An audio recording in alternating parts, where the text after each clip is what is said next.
So can we go back to your the first time that you chose to walk on this path?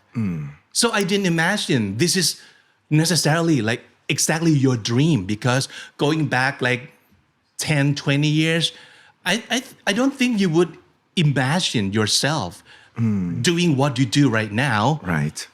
Where you are right now. Right. So Right, absolutely. Like, I don't think that people expect what a translator can do, and no one would imagine that a role as a translator and slash announcer in the ring could exist in the first place.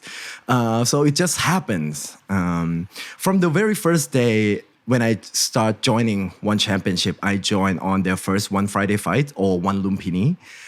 They are looking for someone to translate. So I went and I just go up there in the stage, start translating. But before, I'm not a translator. I'm always announcer, voiceover artist, and I'm a science teacher as well.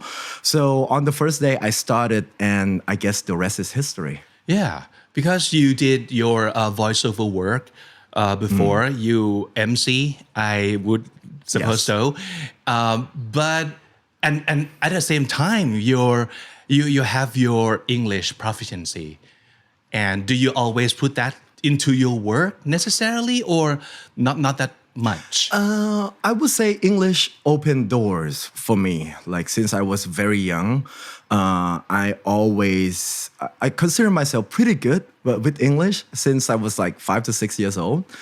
Just because I surround myself with content that only exclusively in English, songs, video games, and movies, and having these skills opened so many doors, and I ended up working related to English or like working with a foreigner in a way. Because we have seen you doing the voiceover in English too, like for commercial or for whatever, right?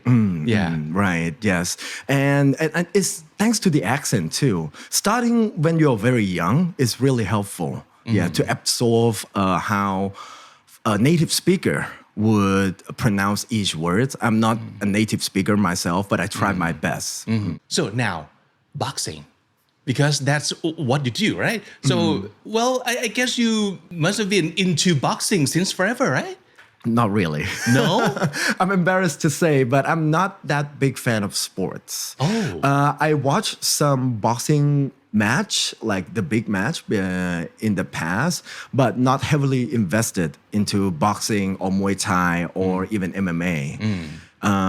But then once I start working here, I starting to talk and speak with all of the athletes that come here to compete. I starting to understand that Muay Thai could be so much more than just fighting. Especially here in One Championship, we try to tell the stories of each athlete, their adversity, what struggle, where in their life that they have been before, and with Muay Thai, it changed their life completely. That makes me really invested into the sport and wants to do whatever I can to tell those stories to the world. Yeah, just like you said before, you enjoy stories, like hearing stories, telling stories. Yeah, but it just happened to be the stories of the athletes or the sport that you happen to get a chance to work with. Right. Yes, absolutely. There's many fighters coming here having a debut on Friday, every Friday, right? And I love just to enjoy talking with them because usually people only sees me on Friday, but I also work on other day of the week too, to getting to know them, interview them, like what you're doing to me right now, and try to have them tell their stories so we can let people know that you're just not a fighter. You're a man, or you're a family man. You're a father. What hardship you have to get through before you come here and fight for us on Friday. I see. Tell us about the first time that you learned that you got this job and the moment that you learned what you had to do for this job. Right. When I first started in One Championship, I remember, actually we celebrated 2 years today. Wow. We start at 20th of January 2023. Wow. So it is today. We just celebrated 2 years. Happy anniversary. Thank you. And I remember first time when I joined and working as a translator ever. I remember I did some research on the past translator or of other organization as well. They always translate. It's their job, right, to translate. But it lacks emotion. Like the fighter would be jumping up and down, like, they are so happy. And then the translator would come up and say, like, oh yeah, he's very happy. Thank you for this. So I think that I could add something to this. I can add my personality and I can add emotion to the translation as long as the context is still there. So first day I started, I went up there in the ring, translate. I don't even remember what I translate because I was so nervous. Coming down, I immediately thought to myself, I didn't do good of a job. And I'm probably going to lose this job. Really? Not losing, but also I want to quit because the stress is so much. Wow. I never imagined that I would work in front of the camera. All my past experiences are behind cameras. Voiceover, announcing, all behind cameras. And that day, I remember before I went back home, I get a chance to say hi. I got a chance to say hi to Kun Chatri. And he gave me this. You're good. Oh, a thumb up from Boss Chatri, huh? A thumbs up from him. Oh. And I thought okay, he thinks that I got something. He likes me. Let's see if I can continue this. But immediately I went back home that night. I cannot sleep. The comments, I didn't even read the comments. I'm pretty sure it was bad. But I want to quit because the stress is too much. Wow. But I keep fighting on. I just focus on what I do. I try to deliver every time I'm in the ring. And I'm here now, celebrating 2 years with them. Wow. What a journey. Yeah. And you've been doing a great job too. So going back to the moment you decided that you want to put your personality or your something extra into the translation that used to be pretty bland or pretty emotionless. Did you check with anybody beforehand that, am I allowed to do that? Can I be super hyped up too? Or should I stick with the normal translation? Normal translation? Yeah. I would say the first month, I just put in a little of my spice into translation. And the team are kind of okay, that's okay. You can do that. And so little by little, Little by little. Oh, okay. Since nobody's stopping me. I just keep doing it until the bonus is not just announcing anymore. It's now yelling. Outright yelling. Yeah. But I guess it goes great with the atmosphere, right? Or it goes great with the vibe of the people there. Of the stadium, yeah. Right. And at Lumpini Stadium, the crowd, the audience are so amazing. They are so loud. They cheer for our athletes. Every move that they do in Thai, when you go into the clinch and when you're using the knee, you can hear people, every time that athlete is using one knee, "Tee, tee, tee." I love that so much. I love that atmosphere. And I thought that if I go up there and translate really blandly or emotionless, no one's gonna care. Yeah. So I add in my spice. Yeah, you just and it is very spicy, super spice that you added. Yeah.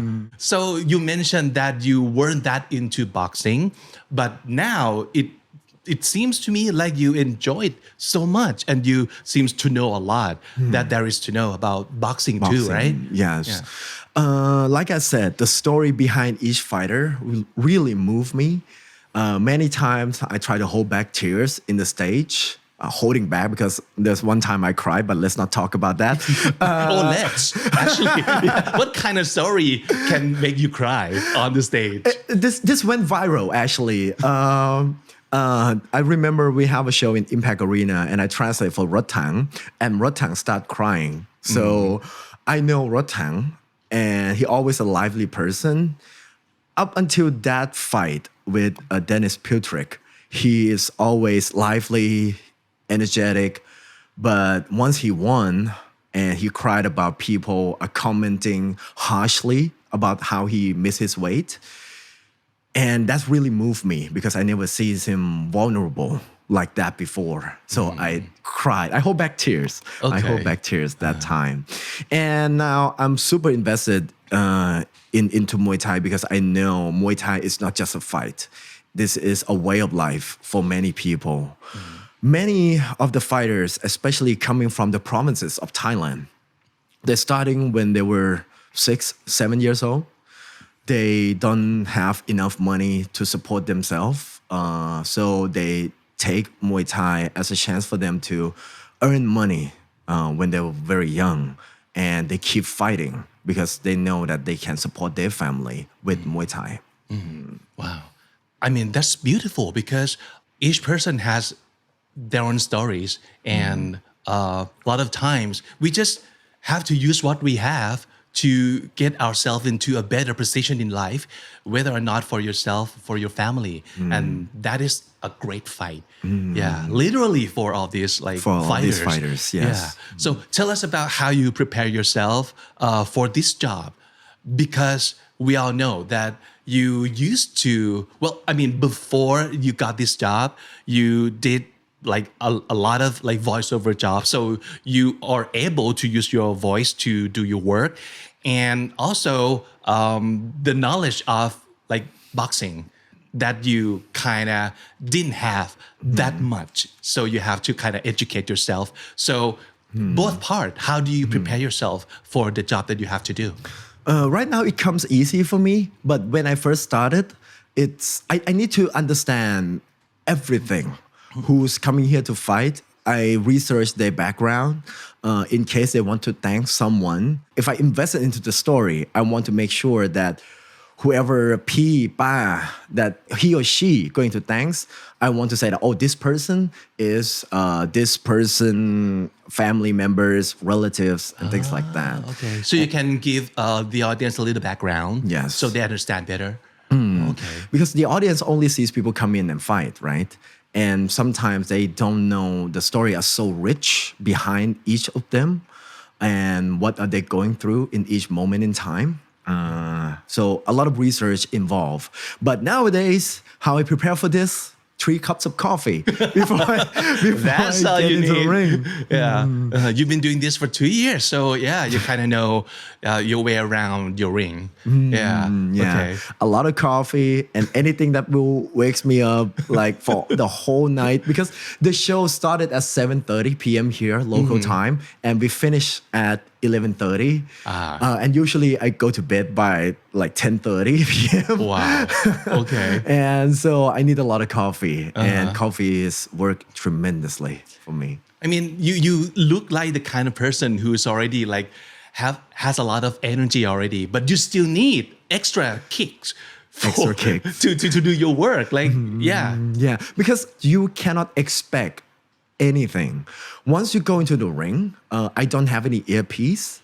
So first I need to be aware, or I can't predict what they're going to say.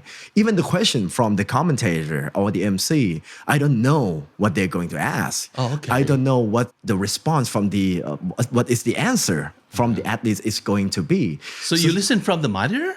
No, I don't have anything. I just listen there like everyone else in the stadium. I see. And sometimes it gets really loud and I can't hear the athletes. So I need to really put my ear close to the athletes. So in order to make sense of what they're saying. And also I'm not only translating for Thais, right? I translate for foreigners as well. Accent play a big role in this. Sometimes they speaking in Scottish accent. Wow. UK. That's the hardest, one of the hardest. Scottish is one of the hardest, right? Yes. So you have to familiarize yourself with all these accents beforehand. Wow. Yes. And then also even try to listen to what they're saying at that moment, because the voices or from the crowd can interrupt your thought process. I only have a split second to listen, come up with a translation in my head, make sure I structure it as nice as possible, and also in the time frame that I have as well. Because the athletes sometimes they want to thank many people. We really try to give them a platform. So they thanks in their own language. So when it's come to me, I need to make sure that if they say something redundant, it has to be in one sentence. If they started off by thank you their father, and at the end they're thanking their father and family again. So I have to like, okay, this person wants to thank their family, their father, and what else is he saying? Is he or she saying? And translate that. You kind of have to live edit the content in your head. Yes. Wow. Just to make every second count. Yes. Wow. Would you say that's the hardest part of your job, or anything else that is even harder than managing that? I say that that's the most challenging part, but I'm now very used to it. The another thing that I find a little bit difficult is to do 2 shows in a row. We have a back-to-back show, so we have one Lumpini, one Friday fight happen every Friday, but we also have one fight night. This is a global show that broadcasts live, and we work with Prime Video. And that show, we have to work with US time. So that show happened Saturday here in Thailand. When I finish the show at around midnight and on Friday, go back home, sleep, wake up again at 4 or 5 in the morning, come back, and do it all over again for another 6 hours until noon of Saturday. Yeah. So people might think that, your job is easy, man. You just be there and then just repeat whatever people say in different language, and then you go home and you're done. But no, actually, there's a lot so of moving hard. gears behind it in order to produce a great show like what we did here, what we're doing here in Thailand. There's a lot of moving gear. But I wouldn't say that my job compared to the production team that they're doing, oh my God, those guys are like soldiers. They're able to produce show every week, and they're amazing. Shout out to everyone in the organization. So it's been 2 years that you're with this job. So I imagine that when you first started, you must have had some ideas of what constitute a good interpreter or a good announcer. So 2 years after, did that idea change? That you learned from doing the real job, that what I thought is different, it's not like that at all, but I have learned from experience that this is how you're doing a good job as an interpreter.